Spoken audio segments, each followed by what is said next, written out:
오늘 신앙생활이라고 하는 것은 하나님과 동행하는 삶이며 요한계시록에서 하나님과 동행하는 삶이라는 것은 그날을 바르게 기다리며 참 소망 되신 주님과 동행하는 삶입니다. 바로 좀 전에 제가 읽어드린 이 말씀대로 매일 말씀을 보내주시는 신학대학교 교수로 은퇴하신 장은길 목사님께서 매일 보내주신 묵상글의 서문입니다. 어, 오늘부터 계시록을 또 이렇게 보게 되는데 새벽에 글을 적기 시작하다가 전에 교수님께서 요한계시록 묵상글을 보내주셨는데 다시 한번 그 글에서 교수님은 계시록을 어떻게 묵상하셨는가를 한번 더 보게 되었습니다. 그래서 교수님께서 보내주신 묵상글의 특징은 앞에 서문의 내용은 항상 같이 시작하고 있더라 이겁니다. 그렇다면 생각해 볼 수 있는 것은 서문에 똑같이 반복해서 올리는 것은 교수님이 정의를 내리는 것은 교수님께서 생각하는 매우 중요한 결론이라고 어떤 정리라고 보면 될 것 같습니다. 그래서 교수님이 하신 말씀 앞에 제가 서문을 다시 한번 말씀드리면 신앙생활이란 하나님과 동행하는 삶이다. 하나님과 동행하는 삶이란 요한계시록에서는 마지막 때 그날을 바르게 기다리며 참 소망 가운데 사는 사람이다. 그렇게 사는 것이다. 그렇게 볼 수 있습니다. 그래서 여기에서 우리는 이 교수님이 매일 적어 올리는 똑같은 서문의 내용에서 두 가지 단어를 붙잡을 수 있는데 그것은 무엇이냐면 바로 동행이라는 단어와 기다림이라는 단어 이렇게 볼 수 있습니다. 그래서 신앙생활이라는 것은 하나님과 동행이고 그리고 기다리는 것입니다.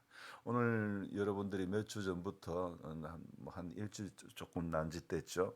왜 갑자기 이때껏 안 하는 거 하는지 강단에 초가 켜져 있고 그럼 왜 갑자기 목사님 그동안 안 켜던 거를 켜고 그렇게 의문을 가지시는 분들이 있을지 모르겠습니다. 절도 아닌데 왜 초를 갑자기 켜시냐 그렇게 생각하실 분들도 있을 겁니다. 강단에 켜진 초는 바로 대림절 초라고 그렇게 이야기합니다. 이 대림절 초의 의미라는 것은 바로 기다림이죠. 성도는 매일 기다림의 시간으로 보내야 하는 것입니다. 그래서 우리 신앙의 저변에 항상 자리 잡고 있어야 할 것이 바로 기다림이라는 거죠. 기다릴 줄 아는 신앙이 올바른 신앙입니다. 많은 사람들이 조급합니다. 기다리는 것에 익숙하지 않은 현대인의 오류가 있죠. 물론 저도 여기에 속한 사람이 아니다. 뭐 기다리는 것에 익숙한 사람이다 말할 수는 없습니다. 디모데후서 3장에 보면 말세의 특징, 말세에 나타나는 특징 가운데 이렇게 시작합니다. 사람들은 자기를 사랑하며 돈을 사랑하며 자랑하며 교만하며 이렇게 시작하는 디모데후서 3장 4절에 보면요. 말세에 나타난 특징 가운데 하나가 또 배신하며 조급하며 이런 구절이 있습니다. 바로 디모데후서 3장 4절인데요. 배신하는 것도요. 사람이 왜 배신합니까? 기다리지 못하니까 배신하는 거예요. 조급한 거요. 다 사람들이요. 빨리의 문화에 익숙해지다 보니까 한국인들은요, 뭐 이 외국 가도 그런다 그러잖아요. 동남아 가면 한국 사람들이 식당에 오면 빨리 빨리 그런다 그런 우스개 이야기가 있지 않습니까? 저도 사실은 앞에 차가 조금만 천천히 가면 고만 성질이 나옵니다. 상당히 또 번쩍번쩍 거리기도 하고 속으로 전마가 남자가 여자가 막 그런 생각도 하기도 하고 앞에 차가 조금만 천천히 가는데 그만 성질 있는 성질 없는 성질 다 이렇게 내는 것이 오늘 우리가 아닙니까? 이런 사람이 목회를 하고 있다니 한심스럽습니다. 앞차가 천천히 간다고 온갖 성질을 내던 사람이 자기는 천천히 갈 데가 없는 줄 착각한다는 것입니다. 어제 아침에 예단교회로 가는 길에 간 이식을 받은 오장로님으로부터 카톡이 왔습니다. 목사님 기도 좀 해주세요. 배가 너무 아파서 응급실에 왔습니다. 병원에서 MRI 다 찍어봐도 원인은 알 수 없어. 원인을 알 수 없고 복통은 심하고 지금 병실이 없어서 응급실로 왔다는 겁니다. 저는 차를 갓길에 세우고 전화로 기도를 해드렸습니다. 이 원인 알 수 없는 복통으로 고생하는 오장노님을 하나님 불쌍히 여겨달라고 간절히 기도를 드렸습니다. 차를 세우기까지 저는 약간 천천히 운행을 했습니다. 그때 만약에 뒤에 누가 왔더라면 저만은 와 안 가노 그렇게 하지 않았을까요? 여러분, 현대인의 특징은요, 자기는 정로로 가는데 자기는 문제 없는데 눈에 보이는 상대는 전부 개걸음으로 옆으로 간다고 생각하는 겁니다. 자기는 운전 잘하는데 저만은 왜 저래 운전을 못하노 그렇게 생각하는 거죠. 이런 생각은 비단 운전뿐만 아니라 우리의 신앙에도 마찬가지입니다. 자기는 잘 믿는다는 겁니다. 자기 신앙은 아무 문제가 없다는 것입니다. 모두 문제는 어디요? 다른 사람의 문제.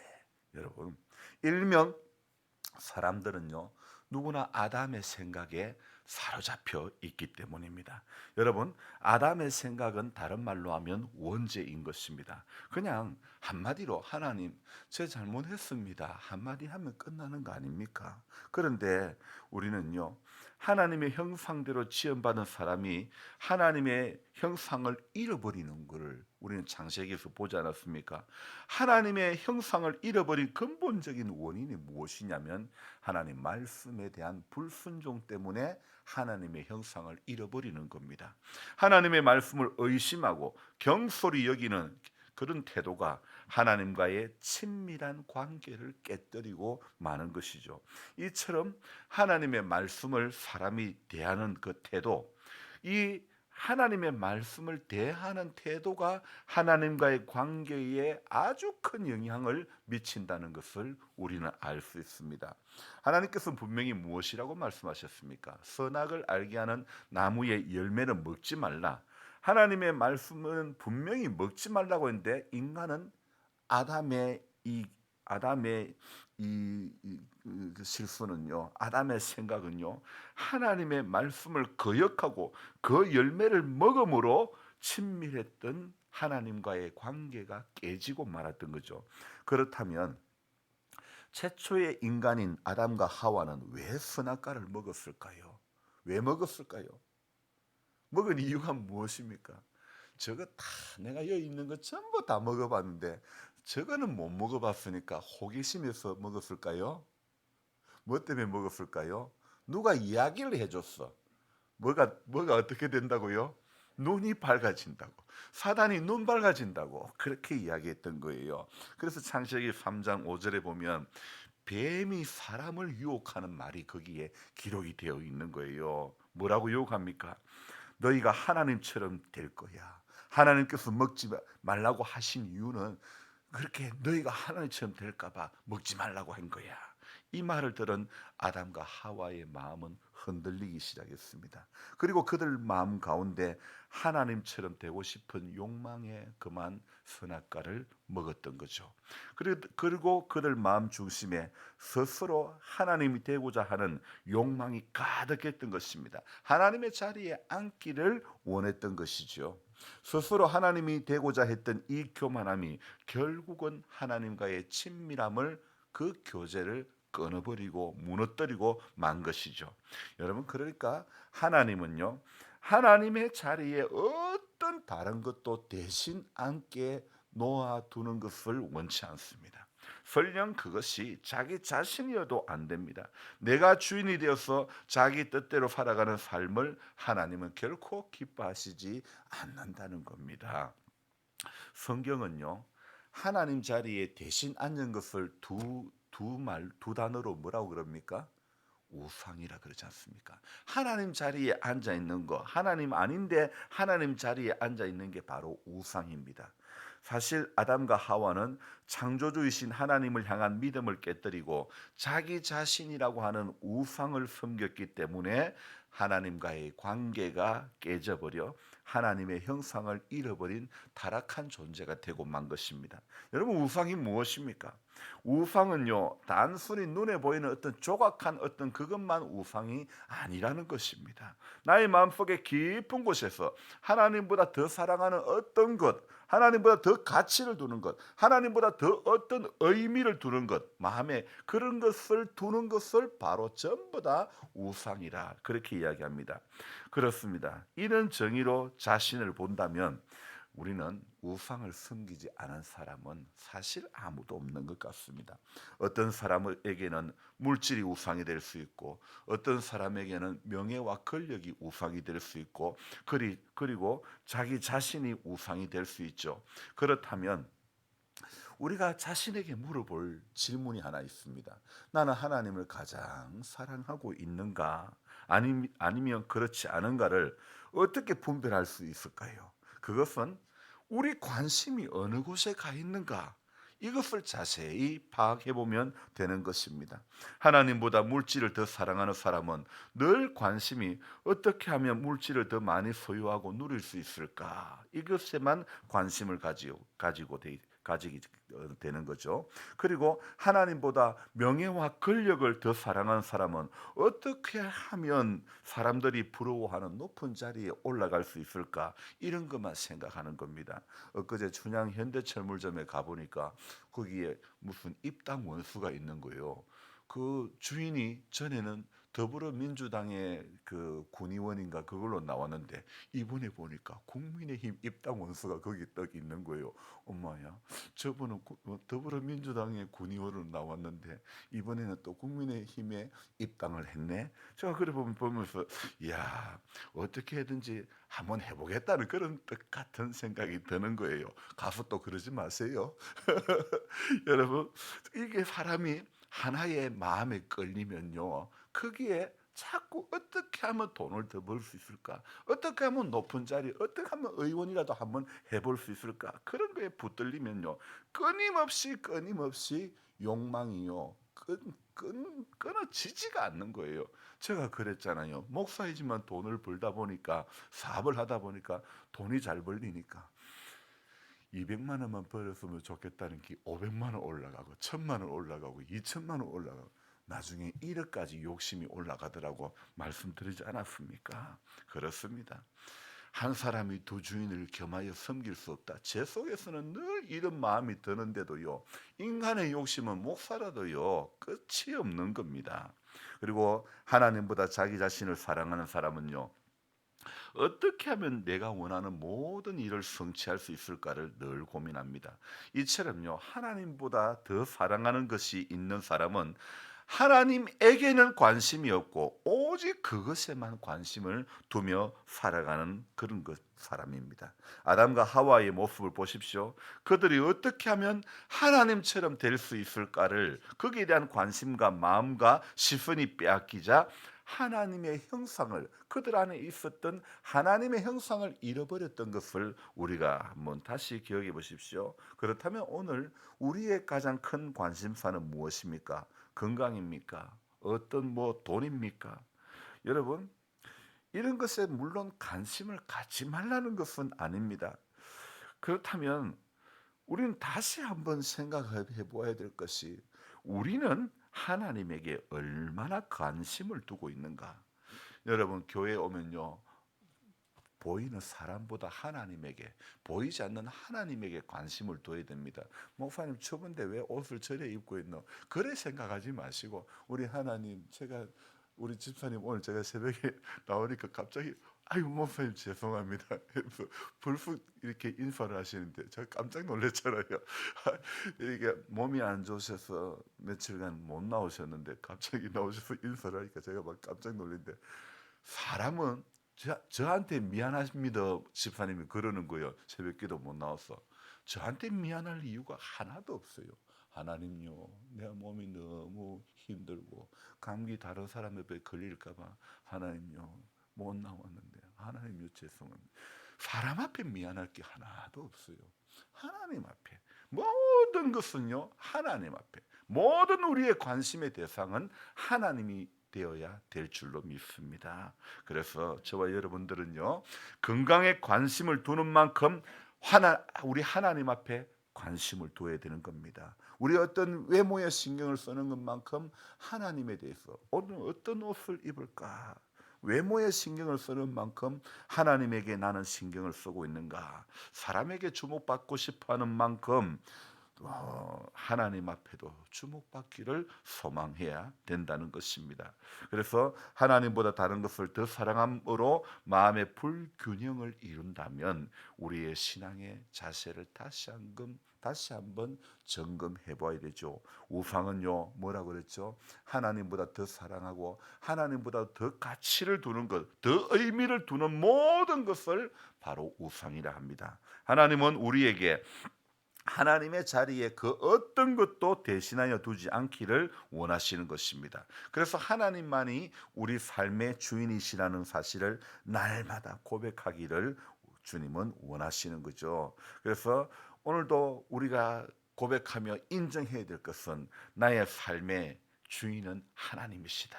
이것을 날마다 인정해야 되는 거죠. 오늘 저와 여러분들이 아담의 생각에 붙들리지 않으려고, 아담의 생각이 무엇입니까? 자신이 하나님 되려고 하는 것. 이게 아담 생각이거든요. 그래서 우리가 아담의 생각에 붙들리지 않으려고 오늘 계시록 1장 3절을 붙잡아야 됩니다. 같이 읽습니다.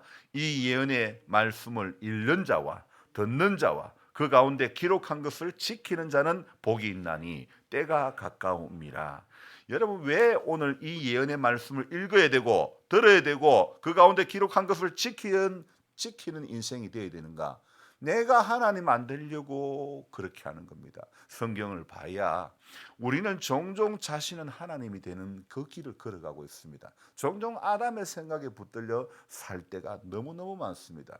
그렇잖아요. 왜요? 저도요, 운전해가 좀 전에 그랬지 않습니까? 앞에 사람이 천천히 가면 저만은 왕가는 남자가 여자가 그것부터 빼꼼히 봅니다. 세상에, 자기는 잘 간다는 거예요. 자기는 문제 없다는 거예요. 자기는 신처럼, 자기는 하나님 같은 존재라고 생각한다는 겁니다. 그래서 내가 하나님 되지 않으려고 이 예언의 말씀을 읽는 자가 되고 듣는 자가 되고 그 가운데 기록한 것을 지키는 한 사람이 되어야 되는 것입니다. 그래서 오늘 계시록 본문에 소아시아 7교회를 보지 않았지만, 그러나 이 한 절의 말씀에 주님, 평생에 이 예언의 말씀을 읽는 자가 되게 해 주옵소서. 듣는 자가 되게 해 주옵소서. 이 예언의 말씀을, 이기에 기록된 말씀을 지키는 한 인생이 되게 해 주십시오. 그렇게 우리는 오늘부터 기도해야 될 줄로 믿습니다. 기도하겠습니다. 하나님 아버지, 하나님의 말씀을 우리가 가까이 하지 않을 수 없는 이유가, 이 예언의 말씀을 읽지 않고 듣지 않고 그 가운데 기록한 것을 지키지 않으면 우리는 누구나 아담의 생각에 붙들려 자신이 하나님 되고 싶은, 자신의 눈이 밝아지고 싶어하는 그런 어리석음이 있습니다. 그것을 우리는 우상이라고 합니다. 하나님, 우리가 하나님의 생각과 하나님보다 더 사랑하고 더 가치 있고 더 의미를 두는 대상을 우리 안에 얼마나 많이 새겨 놓았습니까? 하나님 아버지, 이런 것들을 오늘 예언의 말씀을 읽으면서 내려놓게 해 주옵소서. 들으면서 내려놓게 해 주옵소서. 이 예언의 말씀을 그 가운데 기록한 것을 지키면서 우리 안에 있는 아담의 생각을 내려놓을 수 있도록 주님 도와주옵소서. 하나님처럼 눈이 밝아지고 싶은 욕망이 있습니다. 주님, 그래서 하나님과의 관계가 깨지고 말았습니다.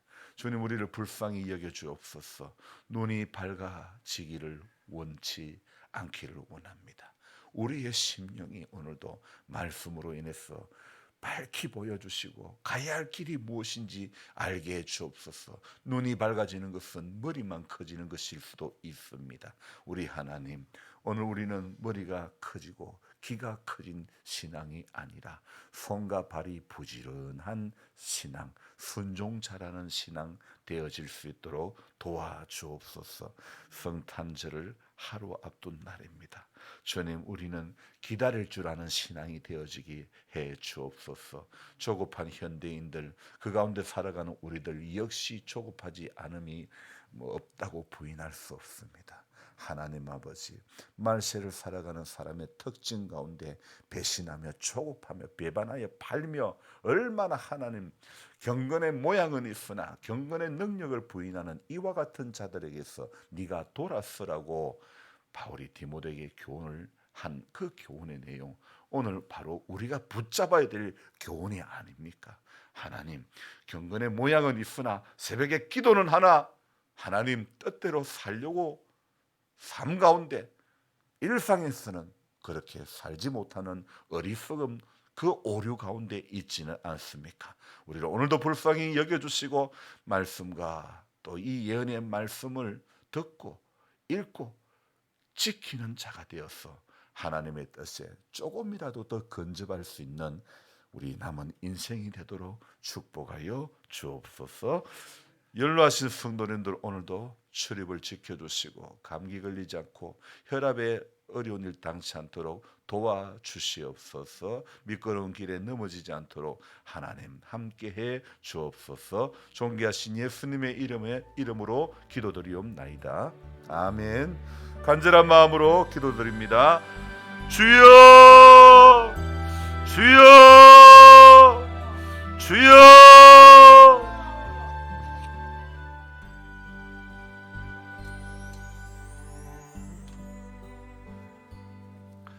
고마우신 하나님,